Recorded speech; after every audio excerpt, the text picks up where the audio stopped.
मस्त मस्त कहानियाँ यूट्यूब पर चैनल पर आपका स्वागत है। Please like comment share subscribe. Rajasthan के एक छोटे से गांव कंचनपुर में एक पुराना हवेली नुमा मकान था जिसे लोग हीरा कुंज कहते थे। आज से ठीक 100 साल पहले कुसुम नाम की एक नवविवाहिता थी जो अपने माँ बाप की अकेली संतान थी। तो उसके माँ बाप ने उसकी शादी इसी बड़े घर में तय की थी जहाँ उन्होंने दहेज में बहुत सारे हीरे अपनी बेटी को दिए थे। कुसुम उस दिन ऊपर से नीचे तक हीरों से ढकी हुई थी।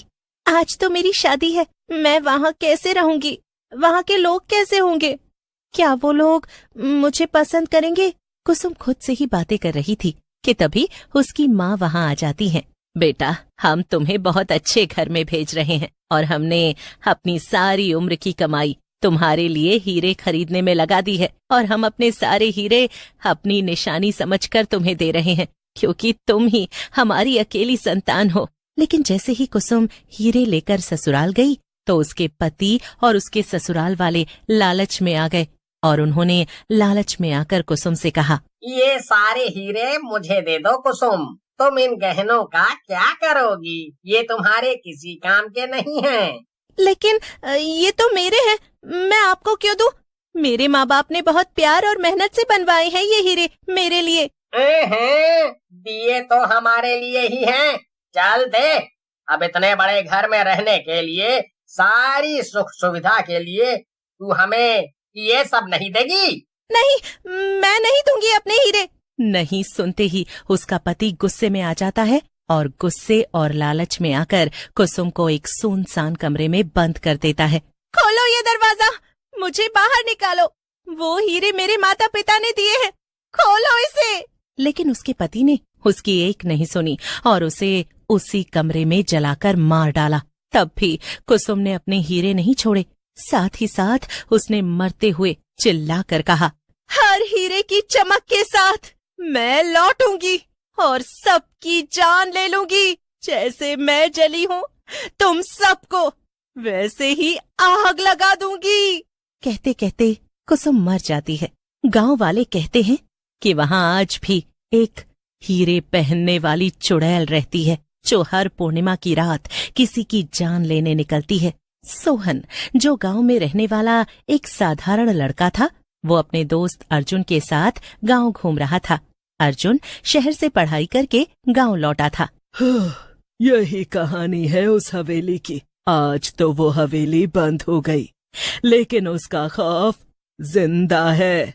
उसकी दादी ने चेताया, लेकिन अर्जुन ने उनकी बात को मजाक समझा और खुद ही मन में सोच लिया कि ऐसा कुछ नहीं है। और फिर दादी की बात अनसुनी करते हुए उसने कहा, दादी, ओ प्यारी दादी, ये सब बहुत पुरानी और बेकार बातें 100 साल पुरानी हैं। अब तो भूतनी भी बूढ़ी हो चुकी होगी। बेटा, ये मजाक नहीं है।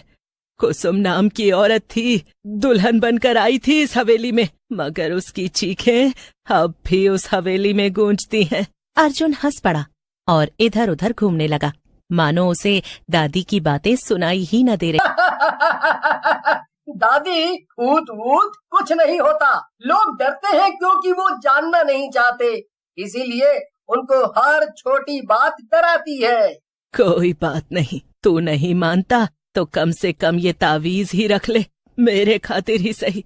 ये तावीज कल को तेरी रक्षा करेगा। क्या दादी, आप भी ना पूरी फिल्मी हो गई हैं। मैं नहीं पहनूंगा ये सब। और अगर हवेली की चुड़ैल तेरे सामने आ गई तो क्या करेगा तू? अगर हवेली में कोई चुड़ैल है तो मैं जाकर उससे सेल्फी लेकर आऊंगा और फिर आपको दिखाऊंगा। दादी फिर भी जाते जाते उसकी जेब में वो तावीज रख देती हैं।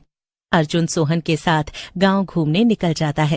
चलो सोहन, अब तुम गांव घुमाओ मुझे। सोहन और अर्जुन बहुत मजे से पूरे दिन गांव घूमते हैं, लेकिन घर आते समय उन्हें देर हो जाती है। अरे भैया जी, आज भी पूर्णिमा की रात है, हमका रात होने से पहले घर पहुंचना होगा। लेकिन अर्जुन कहाँ सोहन की सुनने वाला था। उसने ये कहानी पहले भी अपने घर वालों से सुन रखी थी और हंसी में उड़। अरे भैया जी, दादी ठीक है बोल रही थी, हीरा कुंज में चुड़ैल रहती है, बहुत लोगों ने देखा भी है आज तक। अगर वहाँ चुड़ैल है तो मैं जाकर उसके साथ चाय पी कर आऊंगा। क्या भैया जी आप भी ना?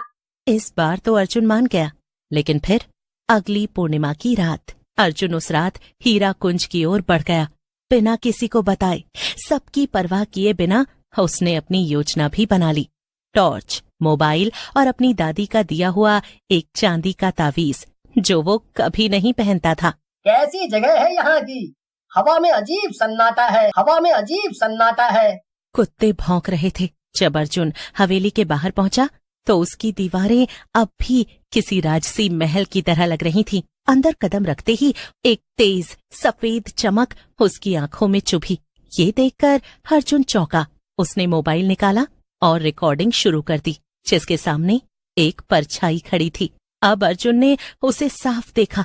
एक औरत जो सिर से पांव तक हीरों से सजी थी। उसकी आंखें लाल थीं। उसे हल्की सी हंसी सुनाई दी, जिसे सुनकर वो ठिठक गया। तू आया है मेरे पास? उसकी आवाज में जैसे 100 औरतों की चीखें गूंज रही थी। हर कदम पर घुंघरुओं जैसी हल्की खनक और हीरों की चमक अर्जुन की आंखों में चुभ रही थी। अब अर्जुन कांप गया। उसने ऐसा मंजर पहले कभी नहीं देखा था। तू कौन है? मैं तो तेरी दुल्हन हूँ, तभी तो तू आया है यहाँ। आखिर आ ही गया। बोलने का लहजा ऐसा था मानो वो अर्जुन को वर्षों से जानती हो। चुड़ैल अर्जुन को हवा में उछाल देती है और अब वो हिल नहीं पाता। तुम लोगों को क्या लगता है हर बार मेरे साथ ऐसा कर लोगे तुम? हाँ, मैं वो हूँ जिसके दूल्हे ने हीरो के खातिर उसे जिंदा जला दिया था। अब मैं हर पूर्णिमा पर एक जवान दूल्हा मांगती हूँ, मेरे हीरो के साथ मरने के लिए। चुड़ैल ने अर्जुन को अब नीचे पटक दिया। अर्जुन ने भागने की कोशिश की, लेकिन उसके पांव जमीन में धंसने लगे। फिर चुड़ैल ने एक हीरा अपने गले से निकाला और कहा, इसे पहन ले, अब तू मेरा होने जा रहा है। तू भी मुझसे हीरे चाहता है ना? अर्जुन डर के मारे बोल नहीं पाया।